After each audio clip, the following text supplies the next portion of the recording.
Hello, hai. Assalamualaikum dan salam sejahtera. Salam pengenalan. Saya Amirul Bahri bin Mastor daripada Seksyen Pengurusan Kenderaan, bahagian pengurusan aset awam PAM yang berada di Kementerian Kewangan Malaysia.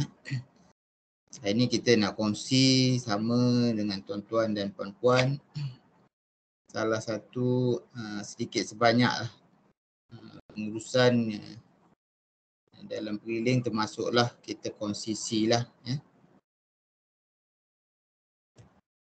Objektif dia untuk memastikan pengurusan kenderaan kerajaan ni dilaksanakan secara cekap dan sistematik.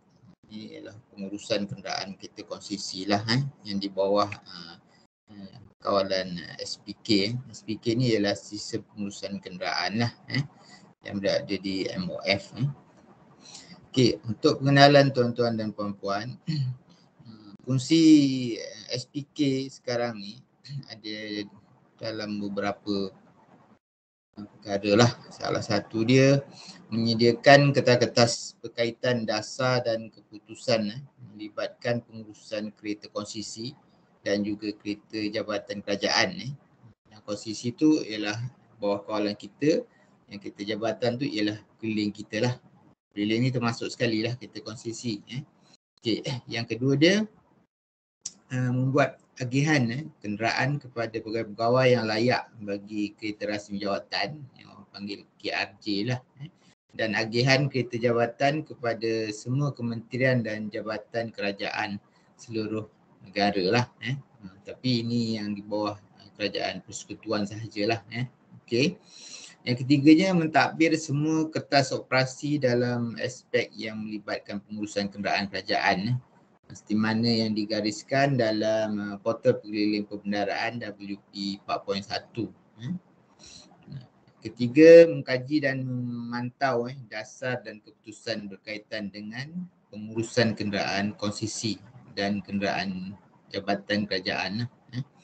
Yang keempatnya, melaksanakan penjualan kereta, iaitu option to purchase lah, OTP kepada pegawai yang layak ketika bersara. Yang ni hanya untuk kereta konsisi lah. Dan ada syarat-syarat je lah untuk kelayakan OTP tu. Dan yang ke-6, melaksanakan naziran di kementerian dan jabatan kerajaan agar mematuhi peraturan yang ditetapkan dalam PPP WP 4.1. So session kita juga ada juga buat naziran lah dan pemantauan dekat jabatan-jabatan kerajaan persekutuan. Okey, yang ketujuh, melaksanakan naziran dan audit di semua bengkel dan workshop yang dilantik oleh syarikat konsisi lah. Yang ni bukan workshop-workshop yang macam kerajaan punya lah. Yang kerajaan punya tu di bawah jabatan kementerian masing-masing lah. Ini yang dilantik oleh konsisi untuk menguruskan kereta-kereta yang kita pajak untuk diselenggara, baiki dan sebagainya lah. Okey, baik. Itu pengenalan. Okey, peraturan pengurusan kenderaan kerajaan bagi kereta konsisi, ianya memang telah lama berlalu lah, dan kontrak itu sebenarnya pun dah habis lah. Sebab apa? 25 tahun sekarang dah termasuk dekat 27 tahun lah. Maksudnya dia mula menandatangani kontrak tu 1 Januari 1994 hinggalah end Januari Disember 31 Disember 2018. Maksudnya dah habislah selama 25 tahun.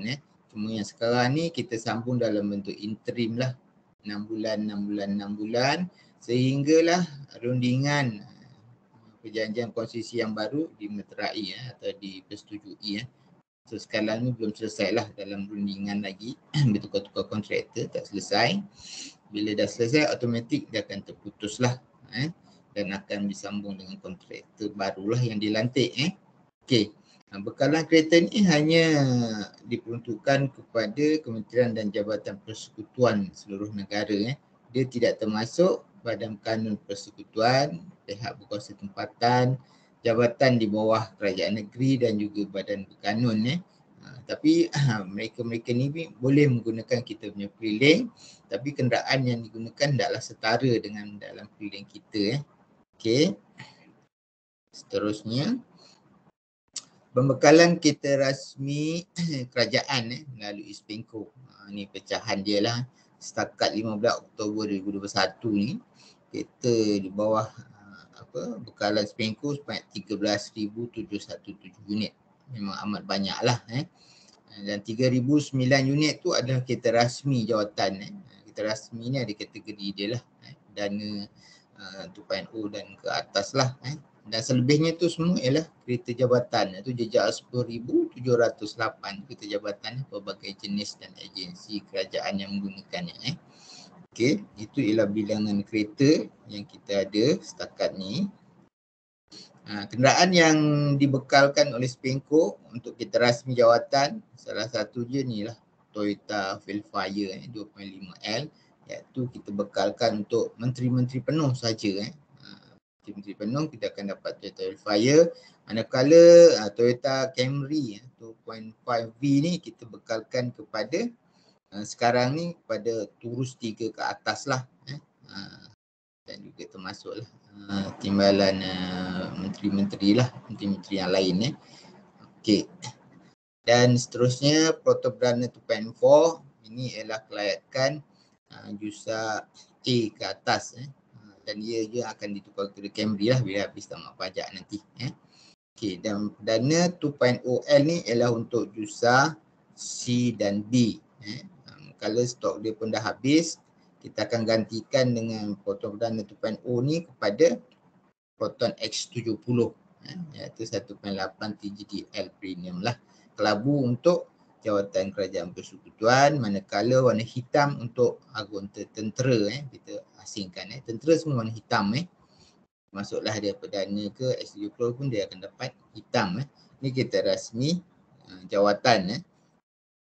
Manakala kereta jabatan kerajaan, dia ada banyak lah. Mungkin ada yang tuan-tuan dan puan-puan tak pernah jumpa. Seperti Volvo XC90. Ni lead lah ni untuk istana yang di Pilihan Agong. Yang di Pilihan Agong lah untuk kereta pengikut dia. Dan juga Volvo S90. Ada juga sebagai pengikut lah, pengiring kereta Sultan yang Tuan Agong. Dan juga Volkswagen Atrion R-Line 2.0 TSI. Dan juga Volkswagen Passat lah. Yang ni semua duduk dekat istana lah sebagai pengiring dan escort lead dan sebagainya lah untuk istana. Istana yang di Pertuan Agong. Okey, yang lainnya Proton Perdana 2.4L yang dah tak ada production tu dan akan digantikan dengan Camry tak lama lagi. Dan sebahagiannya itu telah diganti. Dan juga Perdana 2.0L pun sama, dah tak ada production, dah akan digantikan dengan X70. Proton X70 yang ada sekarang lah, sampai 2 kali saya type tu. Yang ni ada yang premium, ada yang standard lah. Biasanya yang premium ni kita bagi dekat kita rasmi jawatan lah. Standard ni digunakan untuk jabatan lah. Okey. Manakala selanjutnya ialah Honda Civic 1.8. Ni kita ada bekalkan tapi hanya untuk kenderaan MPV polis lah, untuk kereta-kereta Pronda khas lah, yang lain tak ada. Dan juga kereta yang lama Proton Privé, ni pun dah lama dah tak ada production tapi ada lagi digunakan bawah awal kita dan akan digantikan dengan Proton Personal lah bila dia tamat pajak. Dan Proton Personal still ada continue untuk tentera lah rata-ratanya. Dan juga Proton Saga FLX untuk tentera jugalah. Okey. Tafsiran kenderaan jabatan. Okey, ini kalau ikut keliling kita ada banyak lah. Tapi kat sini saya nak titik beratkan tentang tadi tu di pajak. Kereta tu bukan kita punya. Kereta tu ialah SPENCO punya, syarikat konsesi. Tapi kita pajak. Kita anggap dia itu sebagai kita jabatan lah. Selagi kita pajak, itu kita jabatan kita. Bila kita dah habis pajak, dia dah bukan kereta kita lah. Okay, dan dia juga terbagi kepada beberapa jenis selain daripada yang ringan dan juga kenderaan berat. Yang dulunya kita kategorikan sebagai kereta salon lah, termasuk kereta konsesi lah. Tapi ada juga kereta salon yang bukan di bawah konsesi, iaitu pembelian secara perolehan lah. Iaitu di kategori yang lain. Okay. Okey, spesifikasi dan aksesoris ni tuan-tuan dan puan-puan kena tahulah, sedia maklum. Secara automatik ni memang tak bolehlah tambah ke, top up ke, oversuai dan macam-macam ni sebenarnya tidak digalakkan lah. Sebab apa? Pembelian tu biasanya telah kita setujui dekat pemendaraan barang-barang yang dia nak sediakan masa pembekalan tu, masa kita buat order. Termasuklah kereta-kereta konsesi. Kalau kereta-kereta yang melalui perolehan, dekat perolehan lah apa aksesoris yang standard telah ada dekat kereta tu. Jadi kalau nak buat penambahbaikan ataupun sebagainya, modifikasi dan apanya, mesti dah ada kelulusan daripada pemendaraan. Dan kita pun sekarang dah kita dah turunkan kuasa pada pegawai pengawal. Pegawai pengawal dah boleh memberi kelulusan untuk penambahan dan sebagainya lah terhadap kereta-kereta jabatan yang bukan konsesi lah. Tapi yang bagi kereta konsesi memang tidak boleh lah. Semuanya kena rujuk dekat pemendaraan dan ada persetujuan daripada SPENCO, barulah boleh dibuat pembasuaiannya, penambahan dan sebagainya lah. Itu daripada spesifikasi dan juga aksesoris untuk kenderaan tersebut. Okey, selenggara kereta konsesi, penyelenggaraan dan pembaikan, okey, kena faham kereta konsesi ni kereta SPENCO, bukan kita punya, dikendalikan sepenuhnya oleh SPENCO lah. Apa-apa semua konteks SPENCO, dia akan uruskan di pusat servis SPENCO ataupun pusat servis yang dilantik oleh SPENCO lah. Sebabnya SPENCO ni cuma ada 2 je pusat servis, Batu Kih dengan Bangi. So yang lainnya semua tu dia lantik. Lantik macam authorized lah atau apa, pusat servis yang diiktiraf yang boleh menguruskan penyelenggaraan dan pembaikan kereta-kereta konsesi ini yang digunakan oleh kerajaan persekutuan di seluruh Malaysia. Itu tujuan dia. Dan juga pelupusan dan penggantian. Okey, tempoh tamat pajak bagi kereta rasmi 4 tahun iaitu 48 bulan. Bagi kereta jabatan ialah 5 tahun ataupun 60 bulan. Tamat pajak kita serah balik ke SPENCO, dia dah bukan jadi kereta kerajaan. Ataupun terlibat kemalangan dan tidak ekonomi untuk dibaiki. Kalau kemalangan atau telos dan sebagainya pun kita akan lupuskan dia dan SPENCO akan ganti kita baru. Supaya juga kalau tidak ekonomi kan pembaikan yang terlalu tinggi dan sebagainya pun boleh dilupus ataupun hilang. Kalau hilang tu kita pun boleh lupus, minta ganti kereta lain lah yang sama dengan jenisnya. Ataupun prestasi kereta yang tidak memuaskan, sit down time panjang je. Sebulan 10-20 kali masuk bengkel, tak memuaskan, alat spare part pun tak ada, susah dan sebagainya. Mungkin persetujuan bersama dengan SPENCO kita boleh lupuskan, ambil kereta baru. Jadi jimatlah masa downtime kita, tak merugikan kerajaan. Apa-apa yang berkaitan dengan kereta konsesi SPENCO ni boleh hubungi ke hotline SPENCO lah. Report pada 1800886999 ataupun app SPENCO untuk urusan. Okey. Kemalangan ataupun kehilangan. Ini LO kena tahulah ni yang menguruskan kereta-kereta bukan sekadar kereta jabatan, kereta konsesi sekali lah. Apabila berlaku kemalangan ataupun kehilangan, laporan hendaklah dibuat kepada SPENCO lah. Balai Polis dan Ketua Jabatan. Lalu spot berlaku je kemalangan, tengok kereta siapa? SPENCO. SPENCO telefon SPENCO. Itu pertama. Yang keduanya, buat laporan polis hendaklah dibuat dalam masa 24 jam lah di Balai Polis berdekatan lah. Itu kena ingat, terus buat laporan polis. Lepas tu laporkan kepada Ketua Jabatan dan juga pegawai kenderaan lah, salah satulah untuk diambil tindakan selanjutnya. So yang ketiga, kereta konsesi hendaklah hantar ke pusat servis SPENCO sahaja untuk kerja-kerja pembaikan. Tempat lain tak boleh, hanya di SPENCO ataupun authorized lah. PSD yang telah dilantik oleh SPENCO. Okey.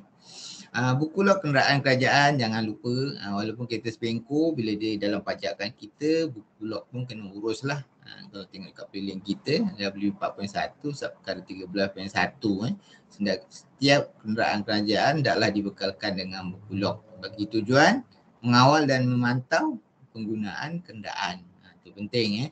Buku log hendaklah dikemaskini oleh pemandu bagi setiap perjalanan dan penyelenggaraan kenderaan. Sudah kerja dia sebagai pemandu, semuanya kena update lah dekat buku log tersebut. Okey, bagi kereta rasmi jawatan yang dibekalkan dengan pemandu, pemandu tersebut hendaklah mengisi buku log. Ini untuk kereta rasmi jawatan lah. Tapi kalau tuan punya pakai, guna tak perlu tulis. Pemandu saja tulis sebagai rekod pergerakan. Okey. Ini balik pada kad inden lah. Kenderaan kerajaan. Tuan-tuan kena ingat lah. Biasanya kita rasmi jawatan je ada kad inden individu. Kad inden tu atas nama pegawai tersebutlah atau kelayakan dia mengikut kiraan yang telah diberi. Di samping itu dia dikecualikan juga bagi kereta yang dibenarkan di perenggan 512 dalam keliling lah. Yang ni maksudnya akan jabatan yang tidak ada pemandu. Maksudnya dia menggunakan authorized pemandu. Baru dia boleh guna kad individu atas kereta tersebut lah. Okey, berikutnya kad pemandu dipegang oleh pemandu dan juga kad kenderaan dipegang oleh pegawai kenderaan. Dan diserahkan pada pemandu apabila ada keperluan pengisian bahan api. So pegawai kenderaan ni kena pegang lah kad kenderaan ni. Ada keperluan dia baru bagi. Tapi kena ingatlah pergerakan kad tu kena daftarkan dalam buku rekod pergerakan kad inden lah seperti di lampiran A2. Itu nanti audit akan check lah. Sebab apa kita boleh tahu keluar masuk dia dan tanggungjawab siapa kad tersebut, bila masa, waktunya dan sebagainya. Okey, setiap penggunaan kad inden hendaklah mengisi butiran pengambilan bahan api dalam buku log. Ini penting. Isi minyak je masuk dalam buku log catatan apa yang perlu. Kecuali pegawai jusasi dan hasbi yang memandu sendiri, kita rasmi jawatannya. Bagi jusasi ke atas ni tak payahlah. Ni isi sebab dia dah ada kelayakan dia. Habis kelayakan tu, habislah minyak tu. Selagi ada dia boleh isi. Okey. Ini kad tol tanpa resip untuk kenderaan kerajaan. Kad ni hanya boleh digunakan untuk tugas rasmi saja. Kena ingat kalau kita rasmi jawatan boleh guna untuk tol dan juga parking tugas rasmi. Kalau kita jabatan hanya untuk tol sahaja. Okey, menyediakan senarai perolehan dan penggunaan rekod pergerakan buku daftar pergerakan tol ni lah. Kena ada lah setiap jabatan. Jadi kalau masuk tol tu ada rekod siapa pegang dan siapa pulang dan seterusnya lah. Di samping oleh pegawai kenderaan dan diberi kepada pemandu apabila perlu laluan betul lah. Kalau laluan tu tak ada tu tak payahlah. Diserahkan semula kepada pegawai kenderaan apabila selesai tugasan. Ini dah rutin lah, sepatutnya semua dah tahu. Okey, kad tol ni bergantung pada keperluan jabatan lah. Dah diluluskan oleh ketua jabatan, dibenarkan menggunakan tambah nilai melalui auto reload. Kawalannya semua oleh pegawai kenderaan lah. Contohnya kalau dia nak kawal 500 bulan, 500 lah. Ataupun satu hari RM50 atau pulang. Semuanya boleh kawal atas lulusan ketua jabatan lah. Seboleh-bolehnya satu kad ni satu kereta lah. Boleh kita nak campur-campur banyak-banyak, susah nak kawal. Satu kad satu kereta mudah. Dapatkan transaksi penggunaan untuk menyemak dan juga mengesah dan pembayaran lah. Itu penting untuk disahkan tiap-tiap bulan lah daripada syarikat Tasniku. Okey, notis kesalahan lalu lintas ataupun saman. Ini semua orang sedia maklum. Ini tanggungjawab siapa-siapalah yang melakukan kesalahan. Pemandu kenderaan kerajaan hendaklah mematuhi semua undang-undang dan peraturan lalu lintas. Itu salah satunya lah. Semua orang, bukan saja pemandu kenderaan kerajaan. Orang awam pun sama dia menggunakan kenderaan, kena patuhi undang-undang lah. Okey. Pemandu adalah bertanggungjawab menyelesaikan notis kesalahan lalu lintas yang dikeluarkan oleh pihak kuasa. Siapa yang memandu, siapa yang buat salah, dialah kena bayar saman lah. Jadi kalau ada bawa pegawai, pegawai arahkan untuk buat laju dan sebagainya, kalau ada saman, so pegawai itulah bertanggungjawab. Tapi kena tulislah dalam buku log, minta ada tanda tangan bahawa ada bukti yang dia mengarahkan tuan sebagai pemandu untuk buat laju. So kalau ada saman dia kena bayarlah. Okey, saman itu dan arahan itu dicatatkan dalam buku log. Itu saya kata, dan buku log dah ada ruang dia lah. Tanggungjawab ketua jabatan dan juga pegawai kenderaan untuk menyelesaikan semua saman. Ini tanggungjawab lah pegawai kenderaan. Kena ingat. Dapat je saman, selesaikan terus. Jangan tunda-tunda sebab terlalu banyak dah. Berjuta-juta saman tak selesai. Jadi kena selesaikan lah. Okey, mengikut garis panduan yang kita dah adakan dalam keliling lah. Okey, kaedah penyelesaian saman. Okey, ketua jabatan hendaklah minta secara tertulis. Ni kalau tahu dapat saman, buat surat, buat memo, hantar pada pegawai tadi untuk menyelesaikan saman, sama ada pemandu dan sebagainya. Jika gagal, ambil tindakan berikut. Apa tindakan nak buat? Membuat pertukaran nama saman dari kementerian atau jabatan kepada pemandu atau pegawai pengguna tersebut. Ataupun bayaran dengan mendahulukan peruntukan kementerian kalau ada lah ataupun jabatan tu, dan mengambil tindakan memotong gaji pemandu atau pegawai pengguna secara sekaligus ataupun secara ansuran lah mengikut mana jumlah samannya dikenakan. Itu salah satu kaedah lah. Okey. Penggantian kereta konsisi yang sedia maklum, jabatan-jabatan yang menggunakan kereta konsisi hendaklah memastikan kereta yang tamat pajak tu dipulang kepada SPINCO pada tarikh pembukaan kereta baru. Kereta baru dah dapat kena pulang balik lah. Jika ada penggantian ataupun pada tarikh tamat pajakan jika tidak memerlukan penggantian. So kalau ada penggantian kita ambil, hantar, kita ambil baru. Kalau tak ada kita hantar je, selesai. Maksudnya tak sambung kontrak lah. Okey. Bagi kereta rasmi jawatan, okey, hilang kelayakan apabila pegawai itu bersara ataupun meninggal perkhidmatan ataupun buang kerja ataupun hilang kelayakan. So kereta tu kena pulang lah. Kena ingat tu pegawai kenderaan.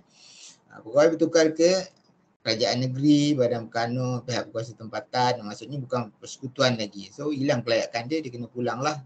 So dia akan dapat bekalan kereta dekat jabatan kerajaan negeri dan sebagainya yang disediakan lah. Sama ada kereta ataupun airloan bergantunglah pada jabatan yang dia pergi tadi. Okay, atas arahan pemendaraan untuk tujuan pembelian kereta rasmi jawatan. Kalau ada OTP, kereta tu mungkin dah layak 37 bulan usia dia, kita nak jual dengan pesara-pesara yang layak, kita akan ambil lah, kita hantar surat ambil, dia kena pulang balik lah. Kita akan ganti dengan kereta yang lain. Itu proses dia. Okey, atau kereta hendaklah dipulangkan dalam keadaan yang baik bersama dengan set aksesoris yang lengkap kepada SPINCO. Aksesoris ni kena ingat lah, kadang dah guna lama tak ingat dah aksesoris apa. So kalau tak ada kena gantilah. Biasanya kunci lah, kunci pendua hilang dan sebagainya, so kena gantilah. Okey, sekiranya tidak memulangkan kereta rasmi jawatan, ini untuk KRJ. Okey, apa yang tindakan yang boleh buat? Kita boleh kenakan dia secas. Itu digendaki menanggung kos bayaran pajakan sepanjang tempoh dia tak pulangkan kereta ke kerajaan. Kan kerajaan nak bayar, dia dah tak ada jawatan dekat situ, dia nak guna kereta. So kena tanggung lah, dia kena bayar lah. Dipertanggungjawabkan ke atas semua kos dan liability sekiranya berlaku kemalangan atau hilang kemalangan dan sebagainya. Ini lagi teruk lah. Dia tak pulang, dia guna, tanggung kos, lepas tu berlaku pula accident, tanggunglah semua. Itu macam secas lah. Okey, ini syarat-syarat penjualan OTP sepintas lalu lah untuk tuan-tuan tahu. Bersara wajib atau pilihan pertama. Yang keduanya, mesti berkhidmat dengan kerajaan sekurang-kurangnya 20 tahun lah. Tak cukup 20 tahun tak layak lah untuk OTP. Okey, kereta yang dibeli adalah kereta rasmi yang diperuntukkan mengikut kelayakan masing-masing. Untuk kereta rasmi yang dia gunalah.